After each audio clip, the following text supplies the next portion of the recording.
here we are in historic Harpers Ferry. It took us a while to find a parking space. Parking is very limited, but we were successful eventually. So we are about to go check out True Treats Historical Candy. This is apparently one of the only research-based historical candy shops. It's pretty famous, I guess. So we're gonna go check it out, see what kind of cool, weird old candy they have, and hopefully pick out some treats. Go down to the point where you can see 3 states, I think, and try out our treats.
So browsing around the this old-timey or this kind of historical candy place, there's a Abolitionist sugar sampler. It's all candies that were made without cane sugar because the cane sugar required slave labor. So the Abolitionists at the time used sugar beets, maple sugar, and sorghum grain to make candies instead of cane sugar as a way of, again, fighting back against slavery. So it's kind of an interesting thing to find.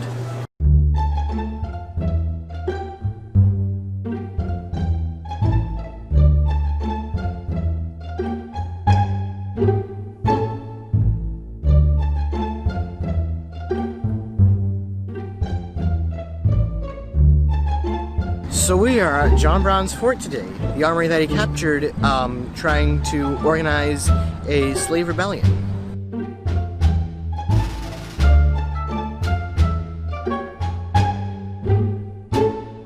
These are Turkish delights. They're 9th century, Arabic sore throat medicine. And then eventually a Bostonian decided to cover them in sugar, and that was the start, and we called them jelly beans. Alright, so we're gonna try one? Yep. Alright, let's open that up and everyone can try some Turkish delights. Okay. Tastes like marshmallow, Colin? A little bit. Alright, try it, Fiona and Lachlan. Okay. Try it. What does it taste like? They're chewing. So that does not taste like marshmallow. What did yours taste like, Lachlan? It tastes like a fairly standard gummy thing. Like a gummy candy? Yeah, that was the texture. It had a nice taste to it. I can't really describe it. Fiona, what about you? What do you think? Good? Bad? I'm not sure. You're not sure? Okay. I'm not really sure. You're gonna try Turkish Delight, Doug? I'm going to try Turkish Delight as well. Alright, go for it.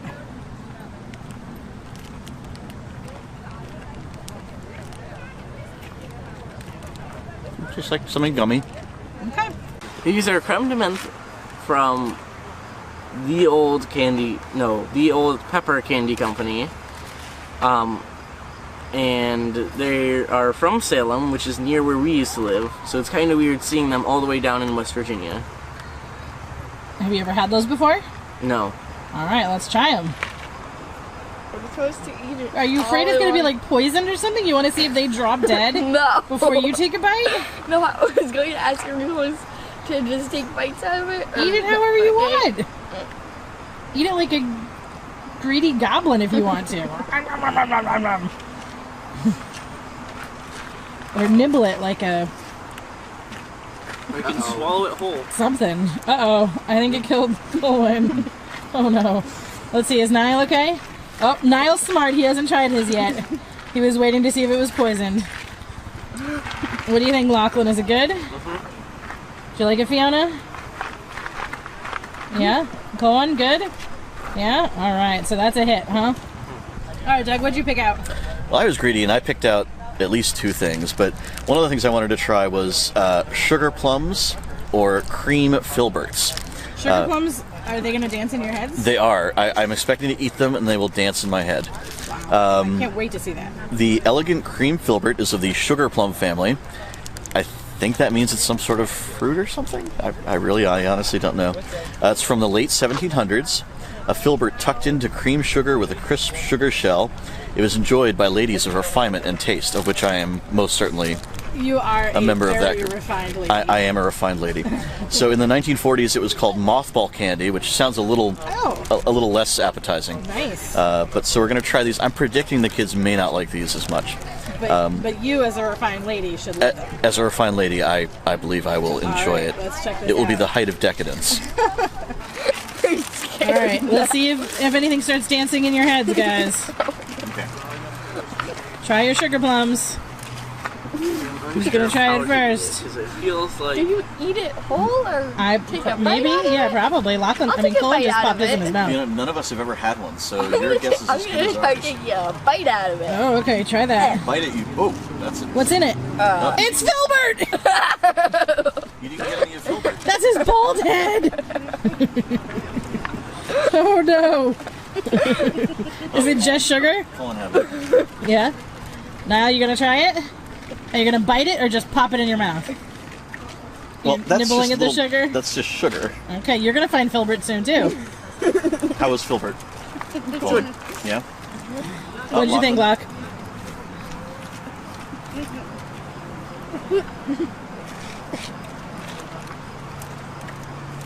Oh, I don't think Fiona likes Filbert. It's confusing me. Ladies in the late 1700s. Oh, are you all refined ladies? Late I don't revolutionary hate it, but ladies. I definitely don't want to eat more. You don't want to eat more? I don't know. It tastes kind of bad. But now you can say Okay, you've it's had bad. one. But you haven't even gotten to the filbert What do you yet. think? Oh! So what is that in there? What does it look like? It's like a nut, and it tastes Like a nut? Yeah. So Filbert's a nut. These are peppermint Gibraltars that I picked them out. They're from Silo, and I have no idea what they are. I don't think any of us know what they are. Okay, you're gonna try one, right? Yeah. All right. Even though we don't know what they are.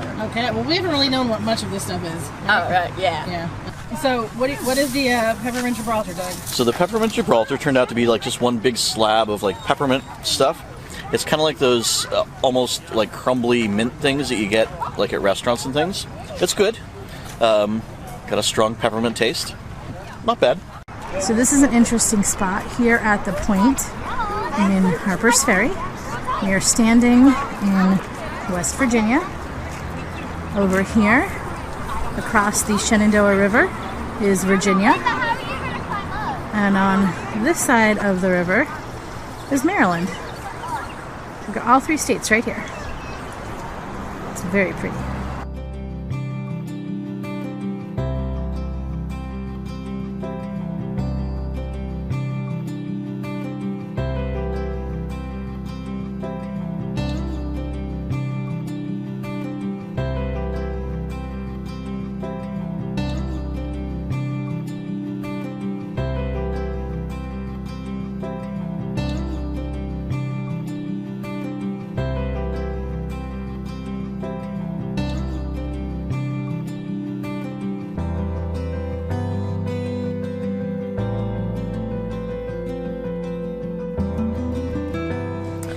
So it's raining today, but we are here at Monticello, the home of Thomas Jefferson.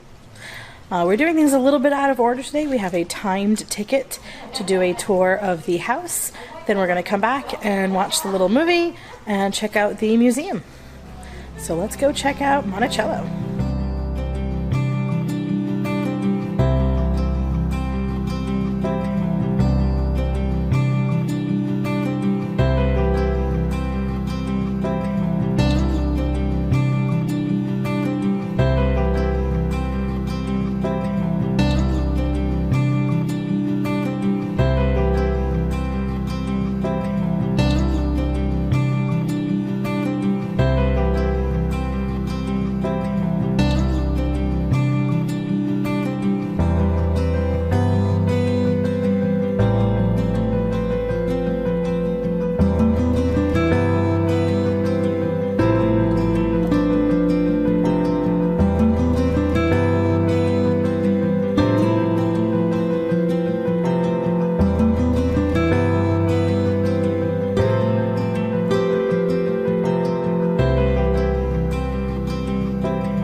respect your common decency.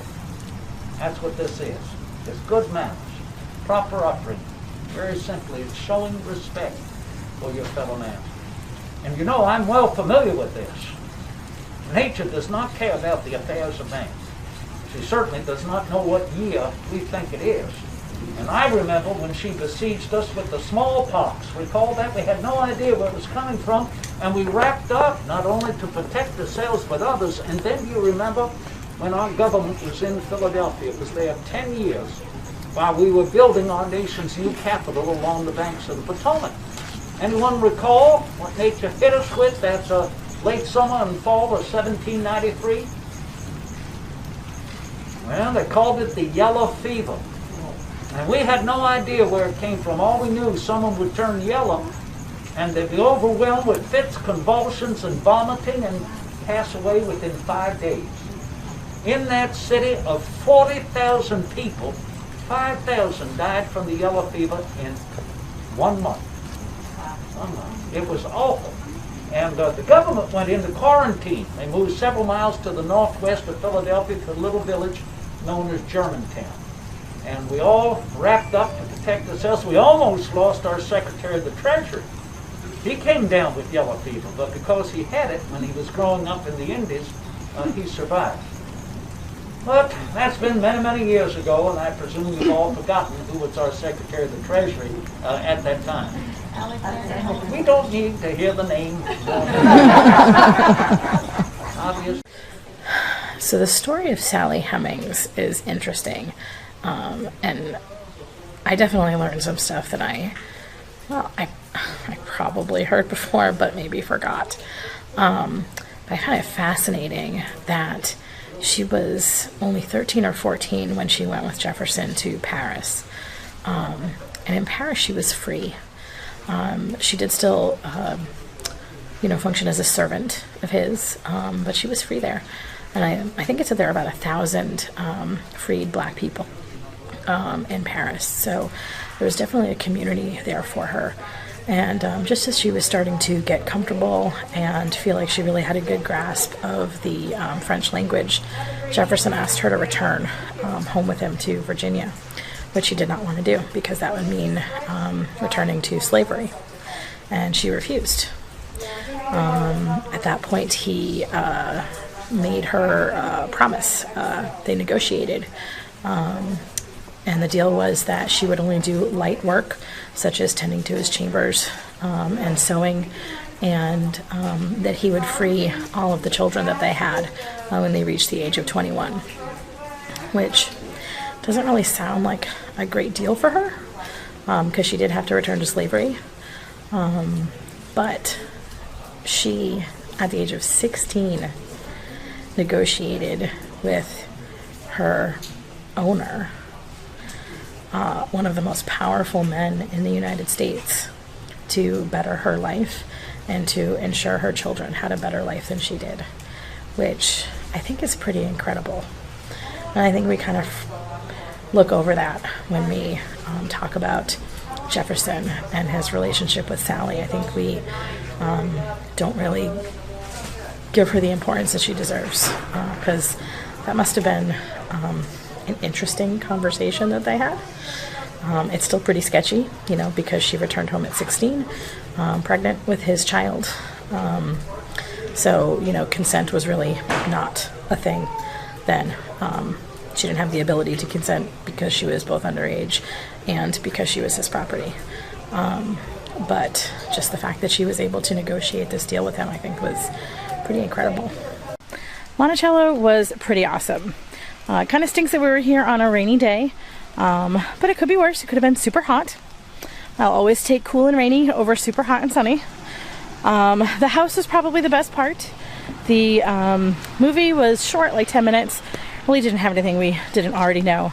But the museum was pretty cool. It's very small. But the stuff that I found was most interesting was about Sally Hemmings, and upstairs there's also more information about Monticello and the people who live there and the artifacts. So that was also really cool. Here in Virginia, we are just about halfway through our week. So this weekend we are also going to explore Shenandoah National Park. So that is up next. We are super excited about that. So come and see what Shenandoah is like.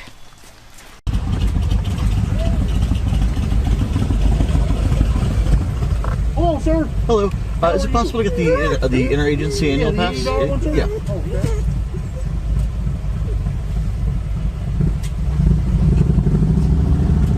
Maps down.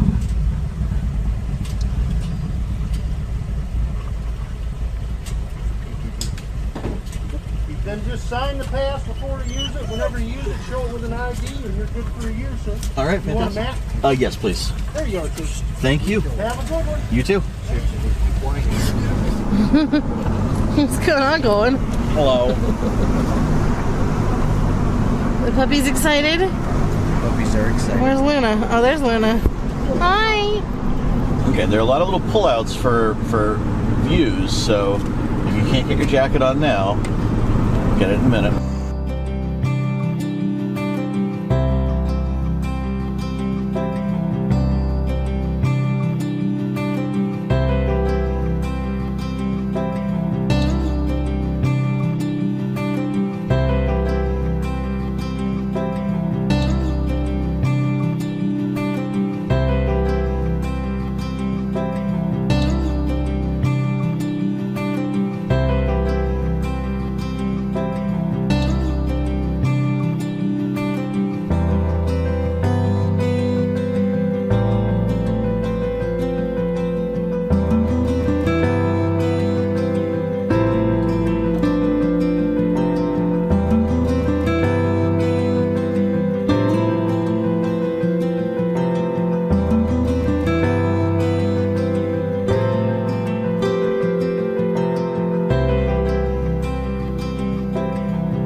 Well, we had a great time both in Harpers Ferry and in the Shenandoah area.